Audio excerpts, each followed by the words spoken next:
Live from Kitchener, the old boomer box building to the world. Let me see if we can get Mr. Baby Cham on the line. Mr. Cham, you're there? Whoa. Whoa, that is the signature of Baby Cham. What go on, my brother? I'm here, King. I'm here. Jesus Christ, man. I'm so longing to see Baby Cham on a stage, man. Like, I'm just dying for, like, you know, this thing to just go away and we can get Baby Cham again on the stage right here in Canada. How is it going for you to the rest of the world? Because right now, here in Canada, we are on a lockdown, like a strict lockdown. We can't have any shows. We can't do nothing, you know, with concern and entertainment. How about the world for you? Almost 2 years, you know. Almost 2 years, you know. We under lockdown. No party. We can't go. Police are crackdown. Government are say a curfew. Can you hear me? Yo, this is the only... I've never seen nothing like this before, where everyone, whether you're poor, middle class, rich, you're facing the same situation, you know what I mean? Yeah. It's crazy, man. And that's affecting you musically right now, I would say. I wouldn't say musically, it's more like concert-wise. And that's more on the economic side of the music. You know what I mean? But musically, we get more time to be in the studio, more time to kind of write, not doing any shows. But you know that already. Probably the inspiration, you need the inspiration by going out. You know what I mean? Traveling, meeting different fans, seeing different situations. It's like we're seeing the same movie for the last year and a half. You know what I mean? Yeah, so it's good in some way. Probably we need to see a different movie now. So yeah. it's good in some way, Cham, and it's bad in some way. Yes, it's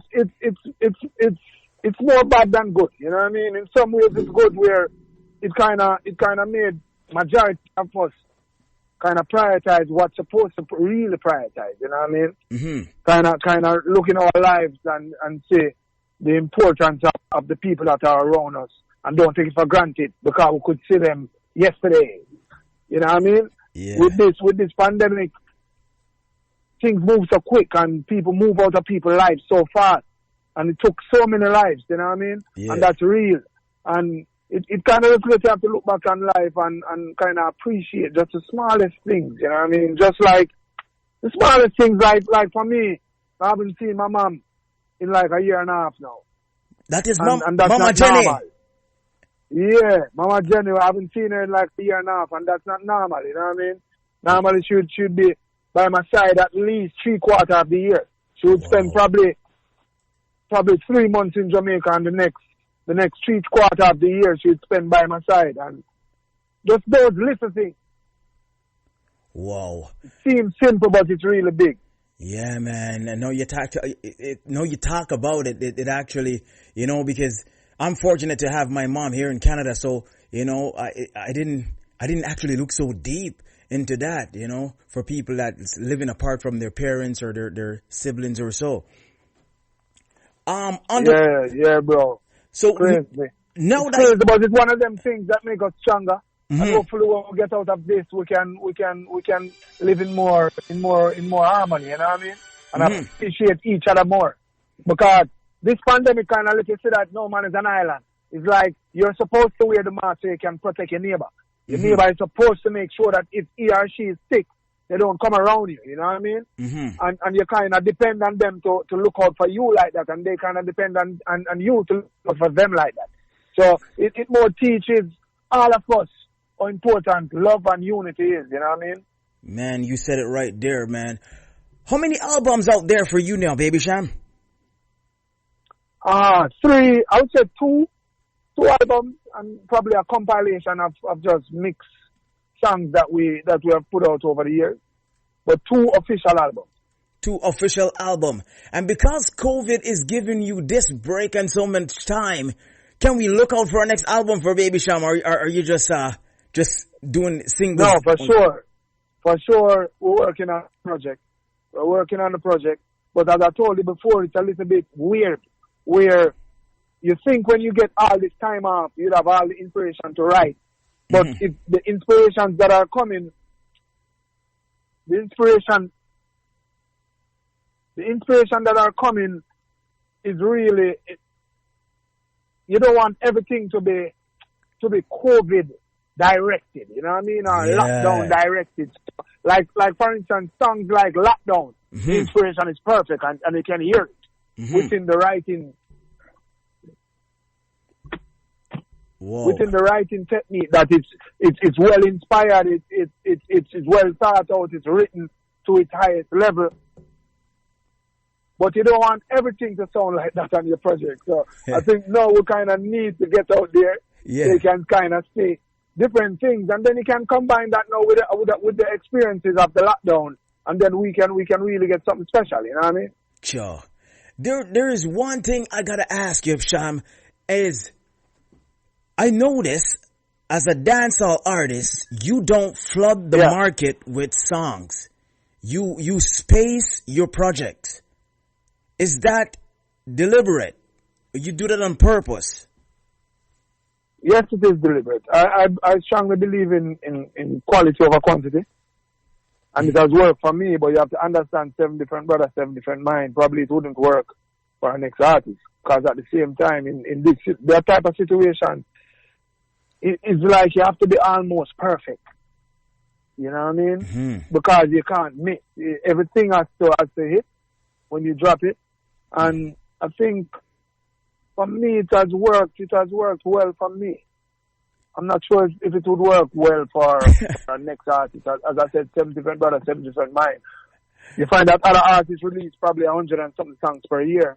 And out of that 100 and something songs, they probably get 2 or 3, sometimes 2, that really stays in their live set. For me, it's almost all of the songs that I've ever released. If you have watched my live concert, well, that's what I'm saying. That's what it's because majority of them are classics, and I have to give thanks for that. You know what I mean? You heard that, Shelly? Man said it's deliberate. So it's a trend that he does, and it's working for him. And with some artists, it wouldn't work, you know. And big up to you, Baby Cham. Are you still with Madhouse? Madhouse is for life. Madhouse is for life. Majority of the songs, even though you don't see them released on Madhouse, it's produced by Dave Kelly.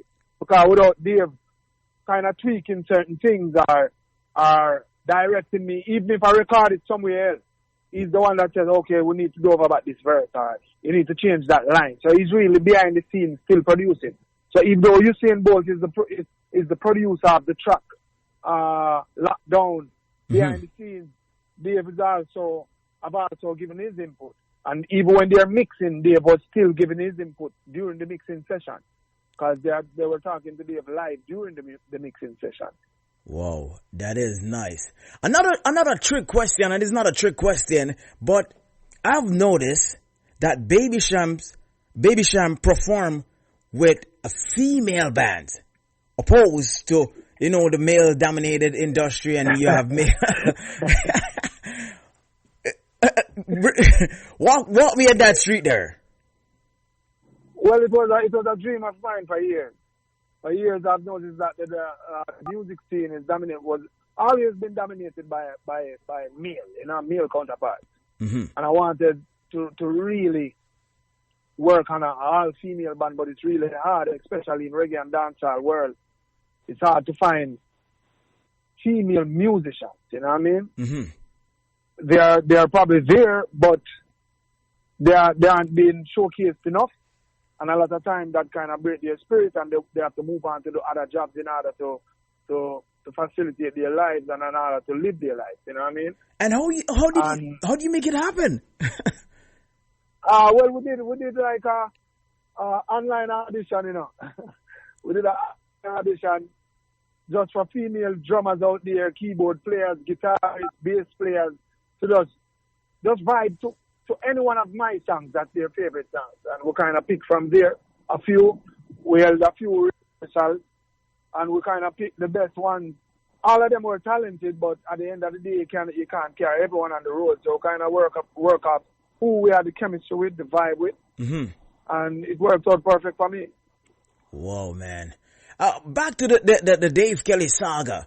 And I've noticed that you came right out of high school to the world. Not many artists get the chance to do that. And you have been with Madhouse for that long, like over 2 decades, man. Yeah, right. Since 1995, since I was a baby. What is the remedy to do that? Because we find artists jumping from one label to the other label like every 5 years. What makes you feel so grounded in Madhouse? I think me and Dave Kelly from we met had that natural chemistry. It's more like family more than anything else. The music and you know, you have music and you have music business which money get involved. Mm-hmm. For us, it's more family than anything else. In front of the music, in front of the money, anything else. And because of that, when we're in the studio, we really make great music, you know what I mean? Mm-hmm. Because we never ever, it's all about it. For us, it's not about egos or individuals. It's about the music and the work that needs to be done. As our creative juices flow, we stick to the philosophy of using the studio to have nothing but fun. And you find that when everything is transparent, there is nothing can go wrong with the business side when everything is transparent. So from I was a little boy, 15 years old, recording for Dave, if I was supposed to get 10 cents, I'm going to get my 10 cents. Not dollar more, not dollar less. You know what I mean? Man. And we have kept that over the years, just kept the business right. We have kept the family tight, and we have kept the music great. And when you have that family, you kind of just live and enjoy. So whether or not we're releasing tracks, we're always on the phone, or I'm over by his place, or sometimes he would come by my place because of COVID now, it's kind of a little bit hard, but Mm-hmm. it's just a natural family environment, you know what I mean? Dave Kelly remind me of that voice and the man from Charlie's Angel. Like you never see that man. And and Dave Kelly remind me of that man. I don't know what Dave Kelly looks like. A lot of people don't know what Dave Kelly looks like, but I think that's what makes him so unique. Because a lot of producers, when they are that talented, they want people to see them, you know what I mean? Mm-hmm. But Dave, he just wanted to hear him through sounds and drums and, you know what I mean? And melodies and words from the artist, but not hear him in person or not see it, you know what I mean? That is creative work, Baby Cham. Baby Cham, another question for you is, what do you do and what's your remedy? Again, we have to ask, what's the remedy for you to keep out of the mix and the passa and the controversy?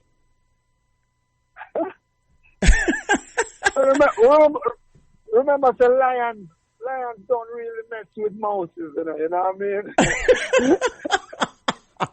Lion don't really and mess with mouses. That's my philosophy over the years. Yeah, that's my philosophy over the years.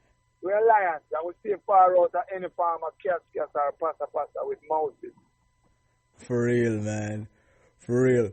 Baby Cham, man, it's, you know, I'm loving the track on the Lockdown Rhythm. Yeah, it's fair.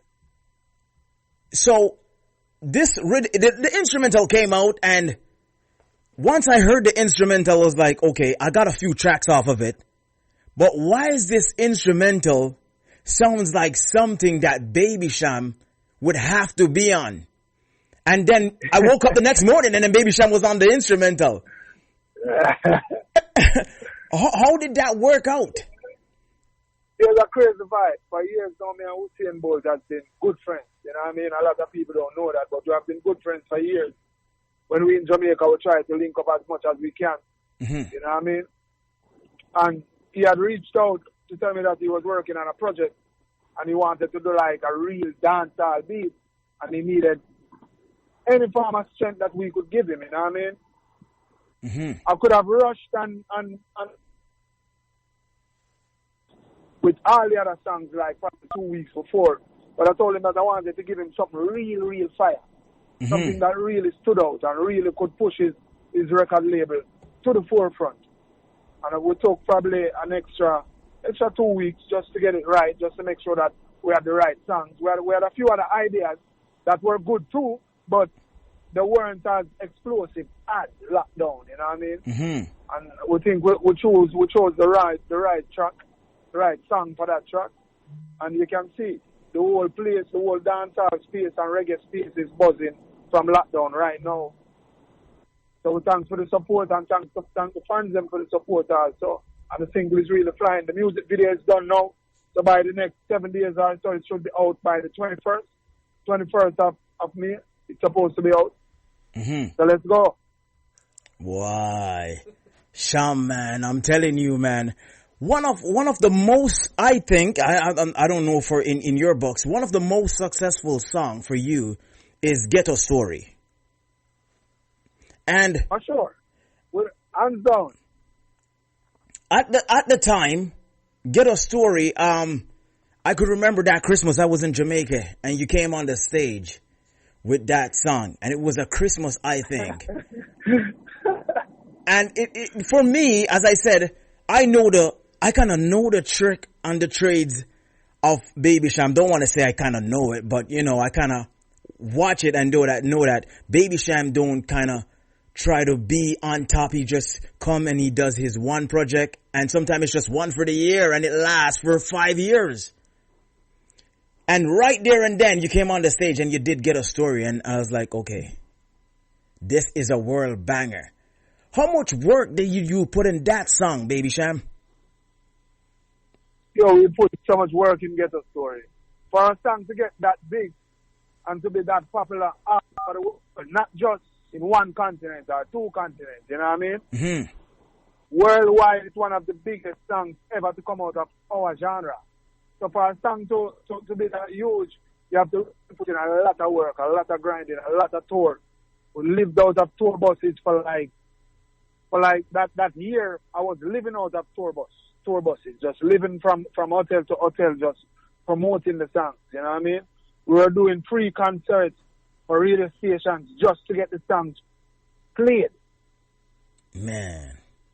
Just doing concerts after concerts after concerts. We will come and do the concerts. You take care of our transportation, accommodation, whatever. And we were doing that for like a year or 14 months. And it was steadily just climbing up the Billboard chart and doing its thing. But it's one of them songs that when you find records like those, and it goes with any record, but some records have more legs than other records, you know what I mean? Mm-hmm. And with Get a Story, it was doing its own thing, and we had to keep catching up to it. It was running, and we kept on running behind it, and wherever it was going, we were kind of just following it and doing all the work that we could do to showcase it and give it all the strength that we could give it for it to do what it was meant to do, you know what I mean? Yes, and Get a Story is like a soul. It's a soul song that actually came from the soul. It's not something. Yeah, it's not like. Yeah, we have traveled the world, and sometimes you meet even Africans. Mm-hmm. I've met this African in Cyprus.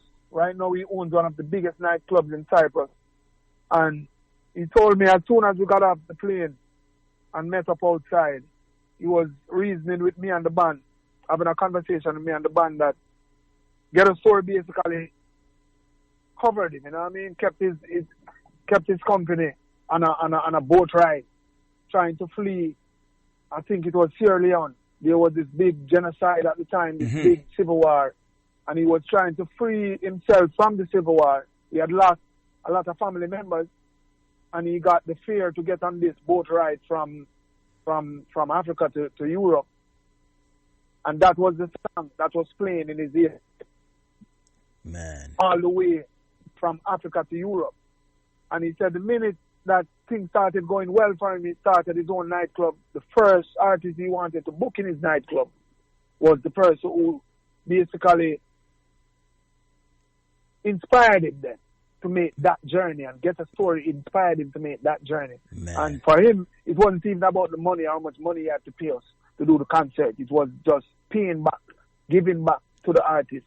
Man. And to the song that he thought saved his life, you know what I mean? And when you see that, you kind of realize how small the world is, because we are writing about our story in Jamaica, and then you have brothers and sisters how many thousands of miles away that's facing the same situation, and we think that's our story, but it's their story also, and some of them even take it even more personal than us.